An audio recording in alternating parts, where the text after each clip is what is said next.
Welcome back, everyone, to Pontos Fathom Press. This is Pontos Fathom podcast number 44, and our topic today is astrological Neptune and gravity. We want to talk about inner and outer light, inner and outer gravity, and even extend it to sort of the idea of anti-gravity, the UFO phenomenon, even AI. So there's a lot of topics we'll do today. As usual, it's the style of my podcast that I do a bit of research and then it's all kind of hot takes from there.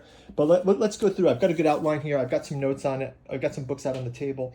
I guess the inspiration of this is we've been doing a Neptune podcast series on different aspects of Neptune, but we really were trying to bridge this idea of astrology's role beyond being relegated as a pseudoscience or a tool of prediction or something like this, and more as a tool of an early kind of approach to how science is executed. I recently saw Eric Weinstein, the mathematical physicist. He's an E8 guy, and mathematical physics is kind of like this supersymmetry concept, right?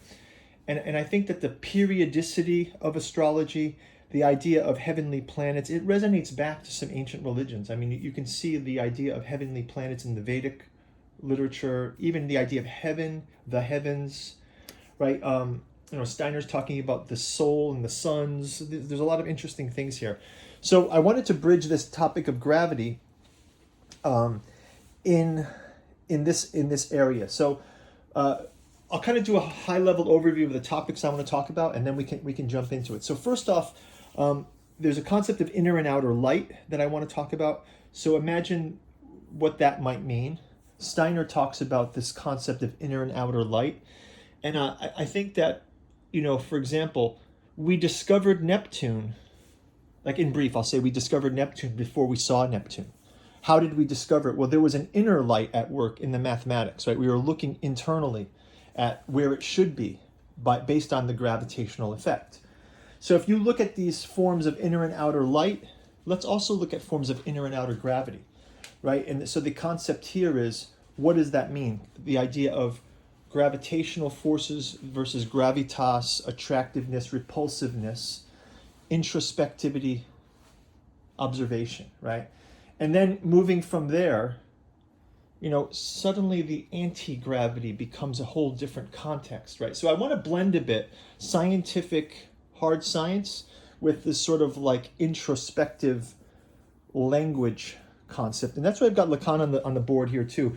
I've got these two ideas of desire and anxiety, which kind of seem like polar opposites. And let's talk about the inverse force equation when we look at Lacan, right? The idea of, the simplest version of gravitational pull or even repulsion in electromagnetic terms would be, the stronger the force and at what distance it is will define the attractiveness or the repulsiveness of it. And I think that term crosses from physical phenomenon into linguistic phenomenon. And I want to kind of go on that. And then, I think we can explore this topic together. And, as usual, your insights would be appreciated down in the comments if you like what I'm doing here. So let's get into it. So the concept here, we'll start out with, let's start out with astrological Neptune. We've talked about it a bit already, but before the planet Neptune was discovered, mathematicians had looked at and we'll talk about talk about astronomical Neptune first, the physical planet. Before we observed Neptune, we observed its potential positions by gravity. So the predictions of mathematics led us to say, hey, there's certain perturbations in the orbits of planets. We didn't see Neptune, but we were able to detect its presence, right? So I thought that this is kind of a very interesting segue into this idea of, let's say, a revision along that E8 supersymmetry concept, moving away from a space-time version of describing the world to one in which maybe space-time is a local kind of way we can look at it. Just the way we can think of things like some things work when they're at scale. I think of it this way. If you look at a beautiful cityscape, from across the river, you can see the city lights at night, and you see this beautiful array of lights. But then if you go across the river into the city, it's kind of grimy, and you're in the streets, and there's a different scale at work. So at distance, you have a different kind of effect almost. And I think that this has been wrestled with in physics a lot, where they talk about hidden dimensions. I don't think you have to go to hidden dimensions as much as you have to understand scalars and the idea of how when you add things that are out of our visual perception or out of our understanding of, we've got this space-time concept of temporality, where time is a film strip slide, right? But if we thought of time as more of like a spatial dimension, but it has the effects as duration in the way space-time has been, say, framed, then I think it gives us a very interesting look at light and gravity. Okay, so let's talk about what Steiner had to say a little bit about light, and we'll do this concept of the fourth dimension of light. So light let's go with this kind of concept is when you see in the three-dimensional world, in our normal world, we see with light, we see externally from ourselves. And there was this kind of concept, I don't know if it's pre-Descartes, but you guys can correct me in the comments, where the idea of the eye as an opening in which light enters, as opposed to the eye is that which the spirit can reach out to see with, right? So this concept of seeing not as a passive activity, but a way that our consciousness apprehends something, right? So to look without eyes, right? That kind of observation requires us to think in a way where we're not visually aware of what's going on, right? It does make perfect scientific sense that the light has that eye has an aperture and light goes into it. And now here's kind of where Steiner takes this light concept. 3D light is that outer manifestation of light in which the eye takes light into it, and it's a photo effect, and there's photons that can be measured. But I saw this great KRS-One the rapper. KRS-One the rapper seems like a very spiritually enlightened guy, but he was talking about how if one closes one's eyes and thinks of, say, close your eyes right now, guys. Everyone out there, close your eyes and think of the idea of,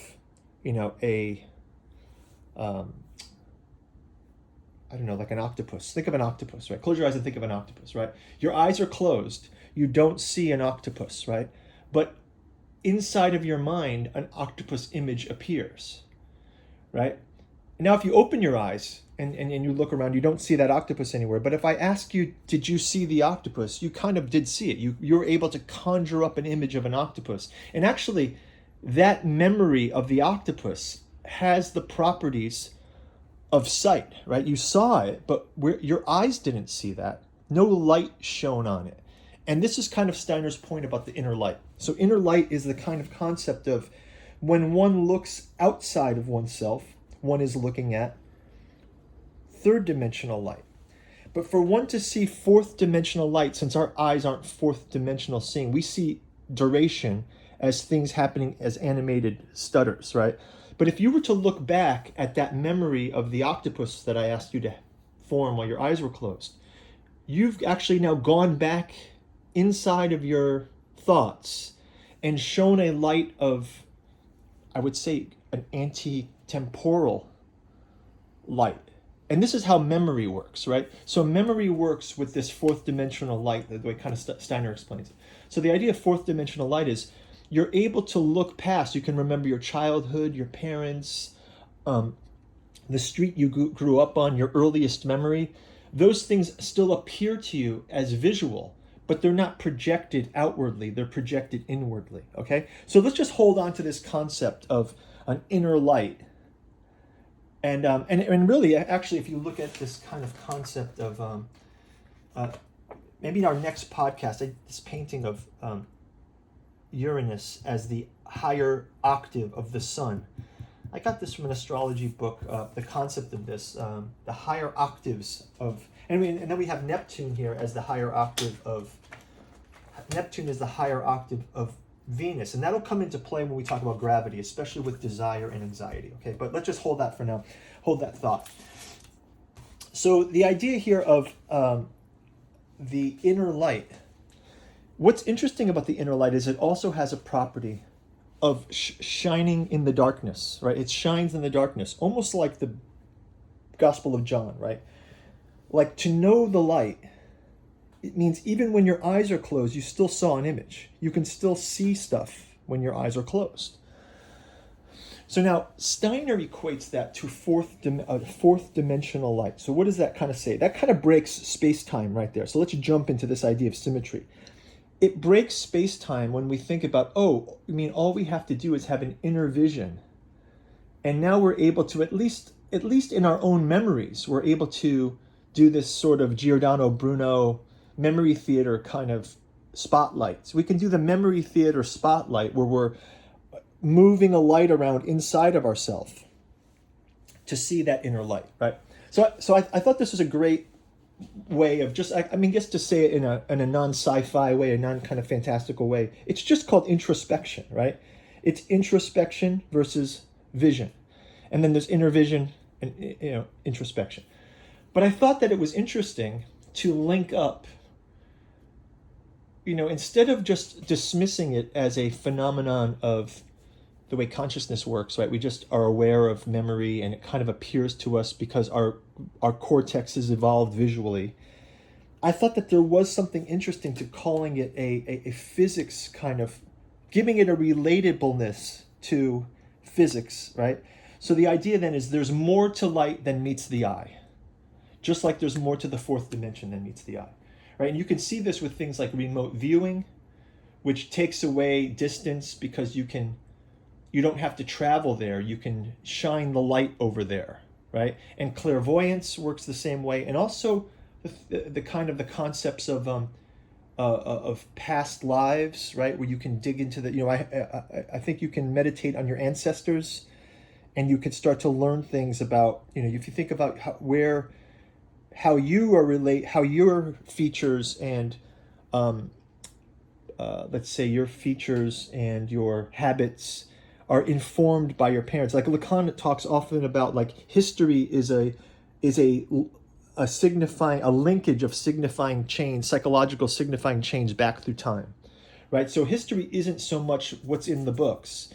It's like, oh, your mom and dad did things that influenced you, and their moms and dad did things, and you keep going back, and the societies were like neighbors who influenced each other. But it all kind of has it's a non-Jungian approach, although there's parallelisms. It's not about archetypes. It's more about linguistic chains of events and symbolic chains that go back through times, right? So if we let's hold on to that object of the concept of light. The fourth dimension is more than we see, and there's an inner light and an outer light. We'll move that to the side.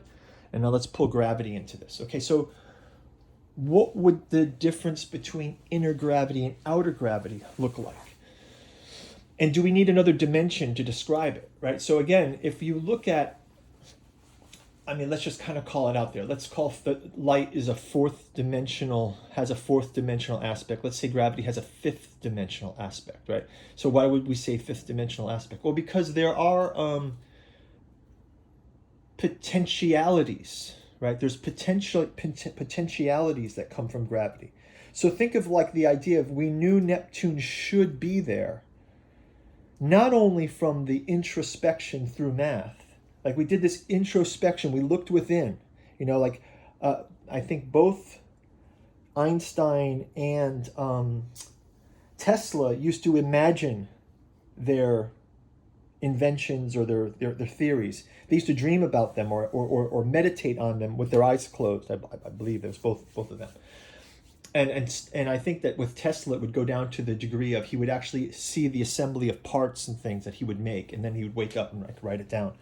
So I think that this kind of idea of there's an attractiveness to something is a gravity, right? So outer gravity is that which aligns the spheres and moves the spheres, but it's also this kind of concept of, when we look at it in the kind of broken, let's call it a broken model of space-time, right? in the broken model of space-time, we can't quite figure out what gravity is. Like, we can see its effects. There's no graviton particles. We have those bowling ball on the rubber sheet, which displaces, and you drop the coin around and it'll spin around it, and you can kind of get an idea of what gravity is. So that distortion effect of space-time is definitely there in it. But now if we were to look at that from an idea of an extra dimension, what if time and light have more properties than we see in space-time? And all we need to do is realize that because we have a visual cortex, and because we are bound to a 3+ time version of fourth dimension, now if we extend into a fifth dimension, again with this kind of supersymmetry, gravity can take on another perspective. Gravity is that manifold in which these objects can have relations at a distance. Okay, so outer gravity, we can see it as an attractive and repulsive force of masses at a distance. And you have black holes or extreme versions of this, and it can also explain the vastness of space, right? So the idea that the sun needs to be a certain farness, a distance away from the Earth for us not to fall into it, and the orbits sort of coalesce out of the tension of this. But again, this could be indicative of a higher symmetry that we haven't quite got the full grasp of. Obviously, physics knows how this works in a space-time kind of view. And even some physics that's going beyond that might have some speculative ideas on what this is. There's been a lot of changes in physics over the years. But I want to kind of go into this idea of inner gravity now. So the inner gravity, well, just like inner light is introspective and one can shine on things like memory, inner gravity is different than memory, because inner gravity is more like a force. So where light is light has the ability to illuminate, gravity has the ability to pull and push, right? So if we think of this in an inner, just like we thought of inner light would be looking at that octopus, imagine the attractiveness or the repulsiveness of something, so the idea that, think of an addiction, right? Neptune rules addictions, right? In astrology. So think of the idea of something that's addictive. It's not a planet that pulls us toward it, but it's something that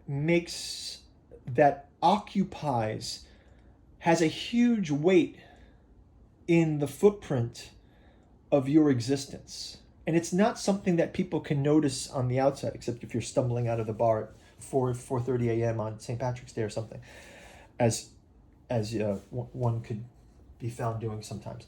But I think in the case of gravity, say with addiction, I just want to term it in this way, in a careful way, right? In a careful way to say that it's an example of something that pulls people towards something. It could also be an obsession. Think of an obsession, right?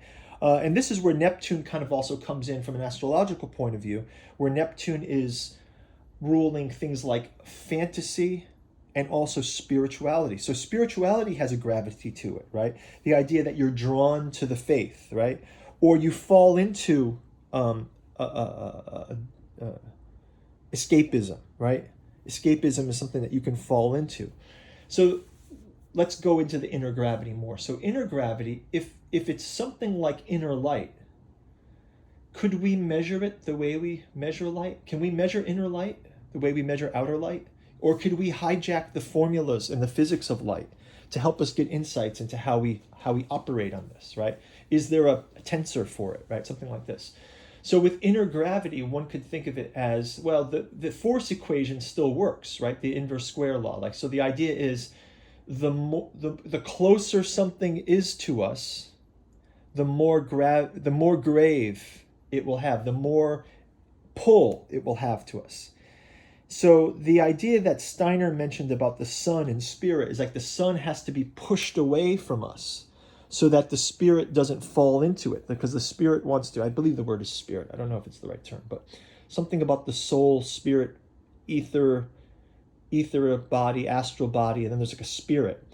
It will go back to the sun because of the gravity of the sun, right? So something that is your sun is something that holds sway over the local system of all the things that you could know and be part of, right?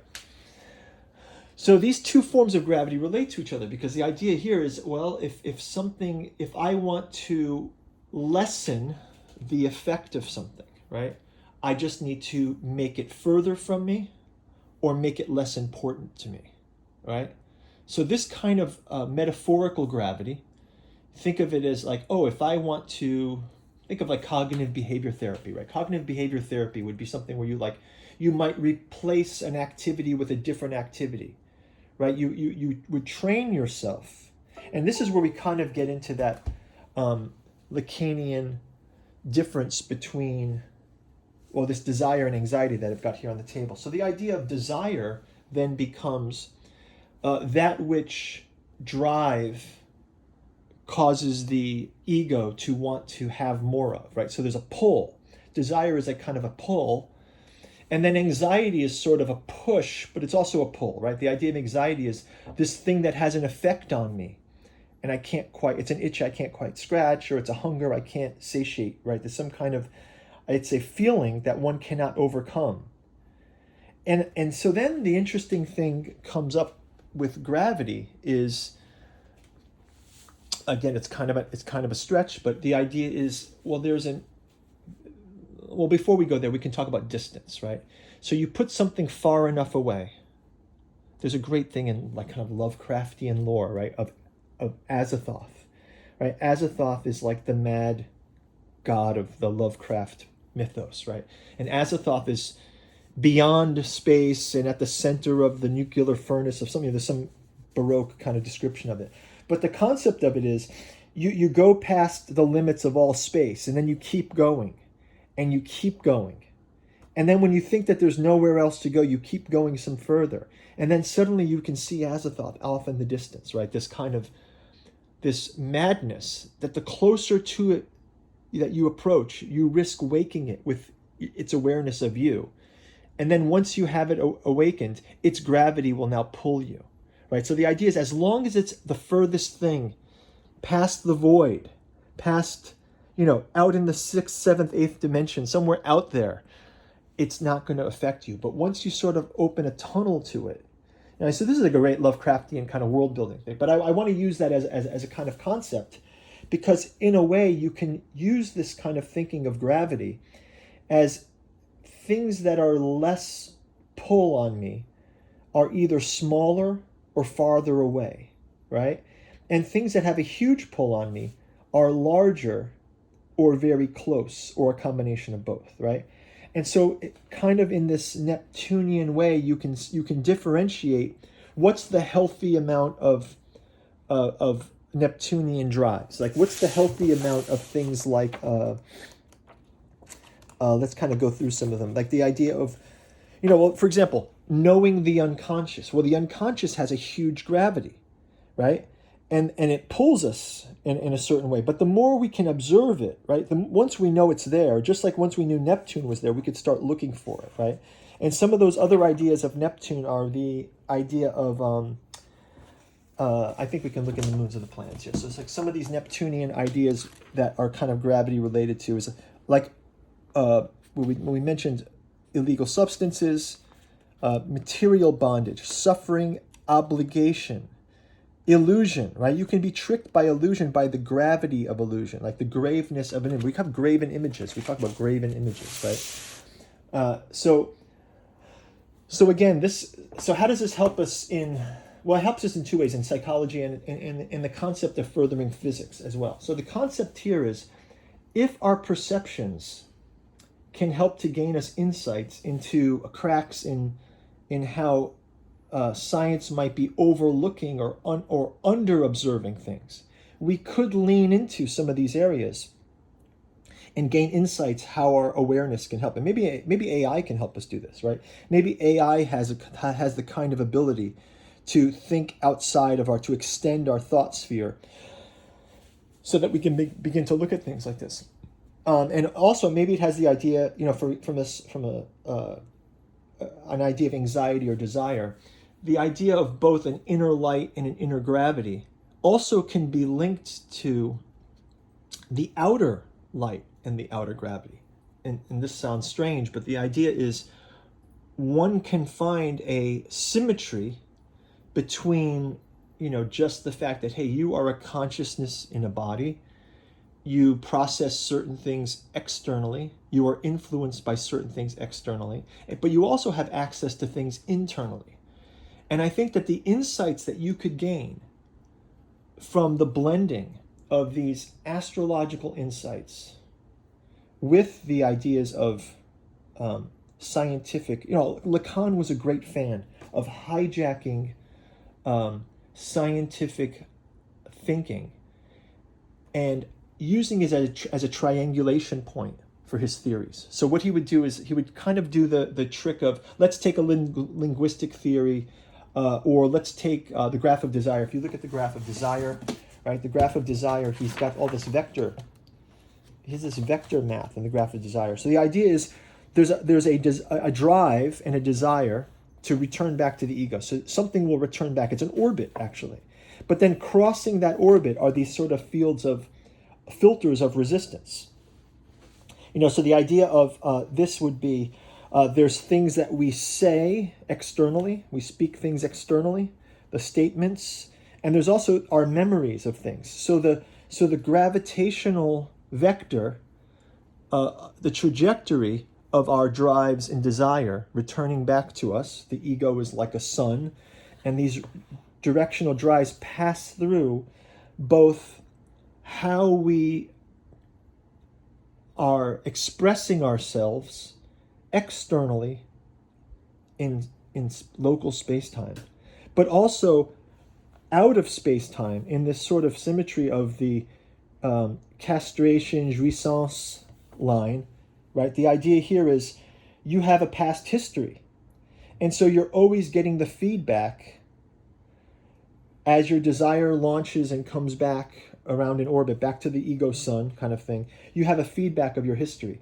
and some of that can be clouded by a Neptunian view. So in a way, Steiner's statement about Neptune, where he said it was wrongly named, I wonder if it should be called, like, if really Neptune is really like the gravity planet and Uranus is like the light planet or something like this. I wonder if there's like, those are the names, because we had a podcast on the real names, the esoteric names of Neptune, and I probably will go into a series of podcasts on Uranus at one point, at least one. I'm going to pick up a book on it and read up on it a bit, but I thought that was kind of interesting.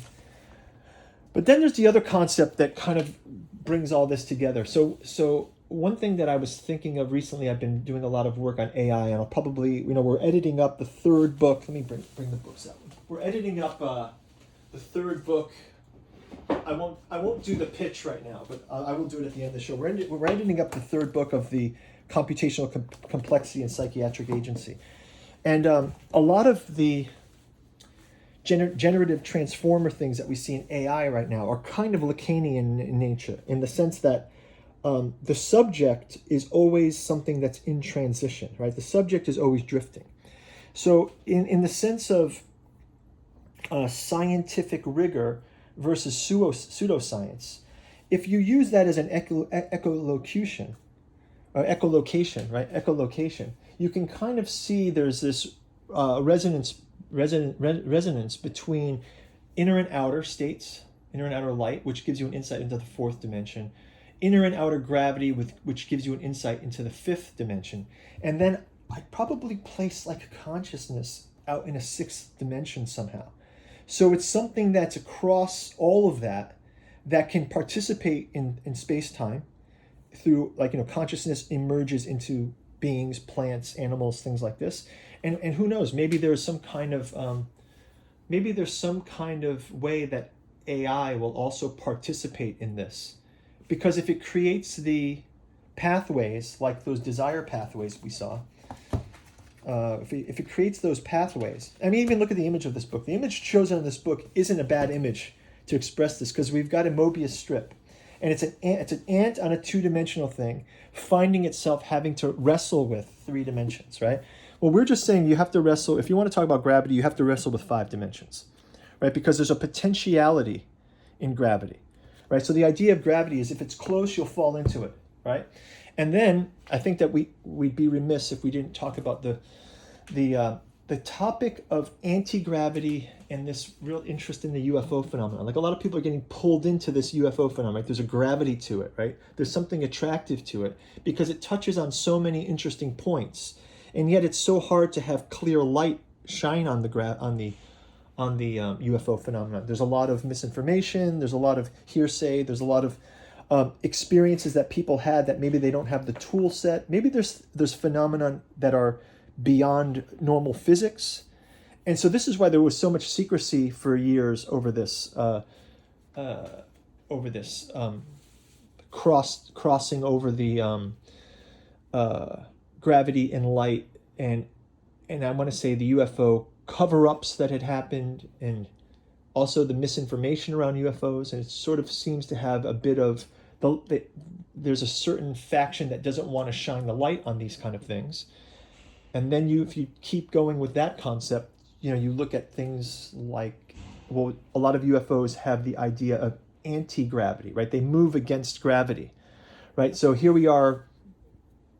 I think Neptune rules UFOs as well, right? So what's the connection between anti-gravity and inner gravity is kind of like where maybe the last topic we'll talk about. So anti-gravity would be the idea of nullifying gravity, right? So I mean, what does Jesus say to Peter when he walks on water? Jesus walks on water, and like Peter asks, can he walk on water too? And then and Peter basically, Jesus says, oh yeah, you do if you believe in it. And as soon as Peter doubts, that's it, right? So the idea of anti-gravity and inner gravity and the UFO phenomenon is we're looking for a technology which is anti-gravity. But in fact, it might not be a technology. It might just be a property of needing to ascertain those extra dimensions in which gravity only expresses itself in space-time as a small blip, right? So gravity expresses itself in space-time how? In the anxiety and desires of people, in the things that attract us and repulse us interiorly. And just like light does that for things that we see and then things that we introspect, okay? And if there's a relation between all of this and say anti-gravity, we're also talking about dark matter, which is, that's another weird one, right? Anti-light, right? Dark matter. But really, is it really such a thing as that, right? So I think it's all of these terms. You can see that this confusion of language is kind of like right over the hot spot, right?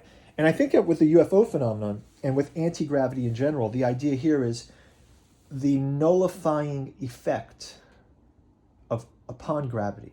So is there a way to nullify the gravity, to have the thing work without gravity? So if we look at it let's think of it from a science fiction point of view or a world building point of view, which I always like to do. The idea of anti-gravity is just, there's a machine that can negate gravity, right? Well, how would it do it? It's some spinning things, a gyroscope and a gyroscope, and you start to have the concept of something that can allow levitation.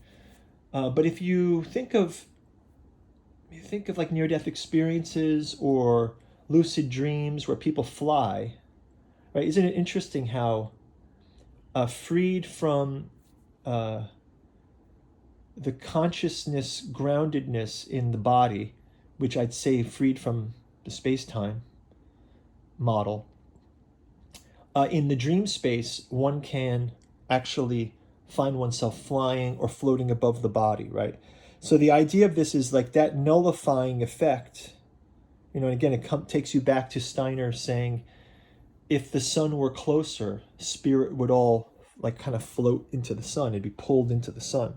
So the idea that we have to push the sun out to keep everything in its proper place just kind of shows, really what it shows is how special it is that we get to live in a world that's formed the way it is, right? The world is really in a sweet spot between light, gravity, and this dimensionality. So I think it's pretty cool that we've got it. And it's also like maybe it's, maybe anti-gravity is a thing, but it's interesting how there's a version of that within ourselves, right?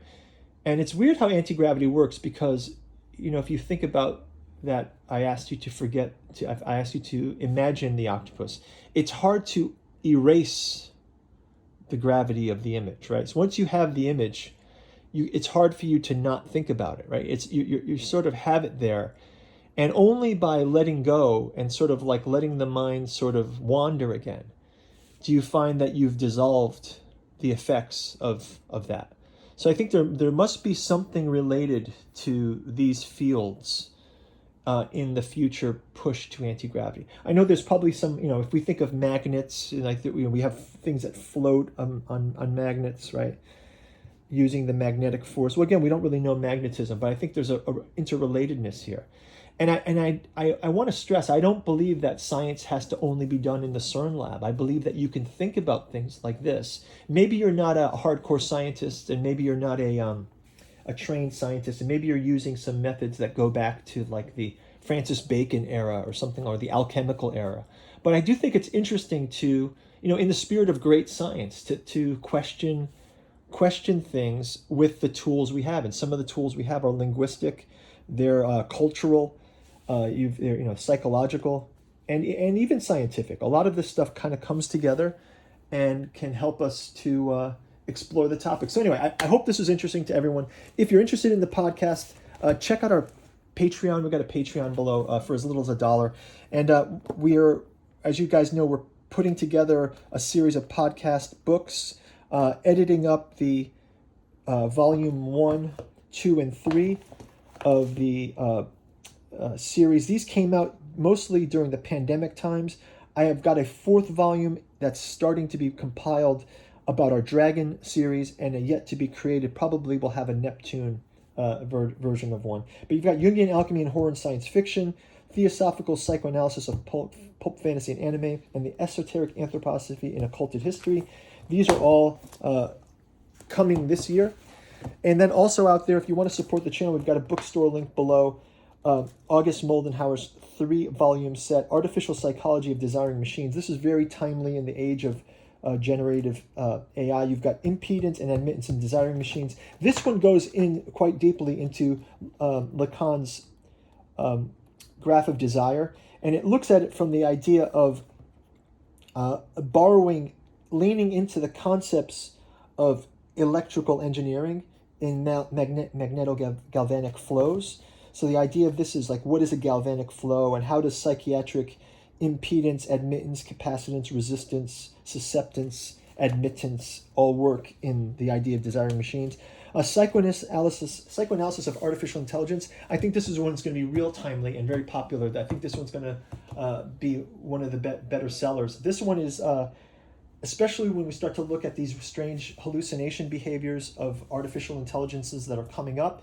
The idea here is, think of it in a Freudian sense. What are the complexes? What are the parent complexes? Or this is a Jungian concept, but think of a Freudian analysis of looking at how AI may come up into difficulties, and how we'll be tasked with an artificial psychology, not only of the machines, but of our relationship with the machines. And we root this in. Listen, it's all trained on the internet, which is all us and it's all our movies. So we go into the movie tropes about AI and look how that affects the idea of what are the coming issues of artificial intelligence. And then last book, still in the process of being second draft, we'll call it, Computational Complexity and Psychiatric Agency, digs deep into the concepts of the actual computation that goes behind intelligence and agency, and that crossover spectrum between automated psychoanalysis and the concept of human talking cure for artificial intelligence. So hopefully these are interesting. Go check out the bookstore if you want to support us. As usual, I wish I was doing these a little bit more often. I'll try to get better at it. But hey, thank you guys for watching. As usual, leave your comments below. At some point, I'm going to take this to a live stream, so hopefully we'll get enough people. I'm trying to get the channel up to 1,000 viewers. So if you guys want to like and subscribe and share it, go join up on the Patreon. Helps me to get these coming out. If you're interested, leave a note below. I love reading your comments. I will comment to all of you guys, and talk to everyone soon. Hope it was interesting. A little bit rambly, but I think you guys got the main points. I've been wanting to get this one out for a couple weeks. So thanks a lot for watching, and we'll talk to you next time. Take care.